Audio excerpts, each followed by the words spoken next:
Quero falar sobre o Superior Tribunal de Justiça, que decidiu que a investigação da suposta rachadinha no gabinete de Flávio Bolsonaro só vai poder andar com uma nova denúncia. Essa determinação é do ministro João Otávio de Noronha, né? Ele entendeu que, como o STJ anulou as provas coletadas no processo, o MP do Rio de Janeiro vai ter que apresentar uma nova acusação baseada apenas nos elementos que não foram invalidados pela Justiça.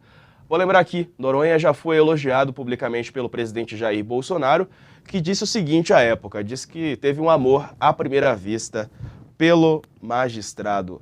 Bom, fatos novos em relação a essa investigação, algo que já era meio que esperado, né, diante da anulação por conta do foro privilegiado de Flávio Bolsonaro, e a partir de agora, novas provas precisam ser coletadas, uma nova acusação formalizada em relação ao filho do presidente, Josias.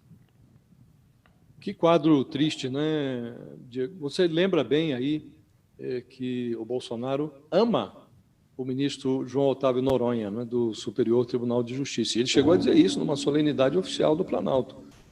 Foi amor à primeira vista, disse o presidente. Desde então, o ministro Noronha se esforça para provar ao presidente que os seus sentimentos são plenamente correspondidos. Por decisão do Noronha, a investigação do caso da rachadinha no gabinete do primogênito Flávio Bolsonaro só vai poder voltar a andar com uma nova denúncia do Ministério Público. Numa decisão anterior, o mesmo ministro Noronha tinha determinado a suspensão do processo sobre a rachadinha. Depois, com o voto favorável do mesmo Noronha, a quinta turma do STJ anulou as provas colecionadas contra o Flávio Bolsonaro na primeira instância do Judiciário no Rio de Janeiro. Foram a lata de lixo, por exemplo, os dados obtidos a partir da quebra dos sigilos bancário e fiscal. Essas informações anuladas, elas davam aos desvios de verbas públicas no gabinete do Flávio Bolsonaro, quando ele dava expediente lá na Assembleia Legislativa do Rio, davam a esses desvios a aparência de um fato incontroverso. Eram provas muito sólidas. Mal comparando, essas decisões do STJ, elas correspondem a uma espécie de esquartejamento do Ministério Público. Ao suspender o inquérito, o STJ deu uma paulada no órgão que pleiteia a condenação do filho do presidente. Ao anular as provas, cortou os braços do Ministério Público. Ao condicionar a retomada do caso à apresentação de uma nova denúncia que se abstenha de usar as provas anuladas, aí o STJ corta as pernas do Ministério Público e depois ainda ordena. Agora pode correr atrás do Flávio Bolsonaro.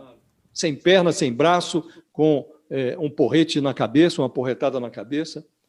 Aí, simultaneamente, a quinta turma do Supremo Tribunal Federal mantém na gaveta, há 1 ano e meio, o processo sobre o foro em que o Flávio Bolsonaro vai ser julgado. O filho do presidente reivindica o foro privilegiado do Tribunal de Justiça do Rio de Janeiro, não a primeira instância, onde ele vinha perdendo de goleada. Deve-se esse adiamento a uma parceria entre o ministro amigo, Gilmar Mendes, e o relator, o Gilmar é o relator lá da causa, né? E o Nunes Marques, que preside essa segunda turma. Nunes Marques é o ministro da predileção do Bolsonaro, foi nomeado por ele para o Supremo Tribunal Federal. É como se o STF esperasse o STJ concluir essa tarefa de transformar o Ministério Público num alejão para se certificar de que o Flávio Bolsonaro vai sair impune antes de definir em que foro ele deve ser julgado. É um cenário muito triste. O filho do presidente se diz inocente, mas ele não faz nenhuma questão de ser submetido a um julgamento que comprove, que ateste essa sua inocência. Ele prefere deixar a sua inocência pendurada no ar, como uma dúvida, um ponto de interrogação, até que prescrevam todos os crimes e que seja assegurada a ele a impunidade. É esse o quadro que nós estamos vivendo, Diego. Pois é, enquanto isso, a gente acompanhou a entrevista do assessor parlamentar do Flávio Bolsonaro, né, ao SBT, a gente até acompanhou aqui com a Juliana Dalpiva também, e as pessoas, o Queiroz, obrigado, O pessoal me recordou o nome, esqueci o nome do famoso Queiroz, mas o Fabrício Queiroz, então, que deu entrevista ao SBT, ele segue se movimentando aí, aparecendo vez ou outra na mídia, né? Enquanto as investigações não avançam, Josias. Você sabe o que é mais curioso, Diego, é que essa decisão do ministro Noronha, esta última decisão, ela foi tomada num recurso do Fabrício Queiroz. E esse Fabrício Queiroz, que é o faz-tudo da família Bolsonaro, é o sujeito que já depositou na conta R$89 mil, proveniente desse esquema aí, que ninguém quer que seja julgado, na conta da primeira-dama Michele Bolsonaro. Este personagem, Fabrício Queiroz, já confessou a rachadinha no processo. Num depoimento, o Fabrício Queiroz reconheceu que recolhia pedaços dos contra-cheques dos assessores do Flávio Bolsonaro. Aí ele disse que usava esse dinheiro, disse sem comprovar, sem demonstrar documentalmente, que usava esse dinheiro para financiar despesas de cabos eleitorais do filho do presidente nos municípios do Rio de Janeiro. Disse e não provou, ficou por isso mesmo, mas há uma confissão dele nos autos. E aí ele diz que fez tudo isso no gabinete do Flávio Bolsonaro sem o conhecimento do Flávio Bolsonaro. E aí o Flávio Bolsonaro recorre a um velho bordão que a família Bolsonaro criticava quando era utilizado por Lula e pelo PT. Eu não sabia.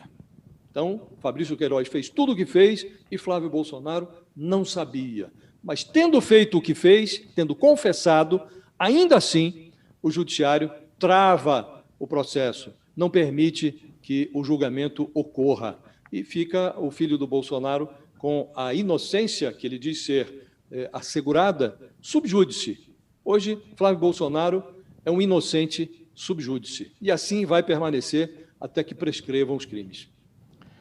É uma pena. Vamos acompanhar o desdobramento aí dessa investigação.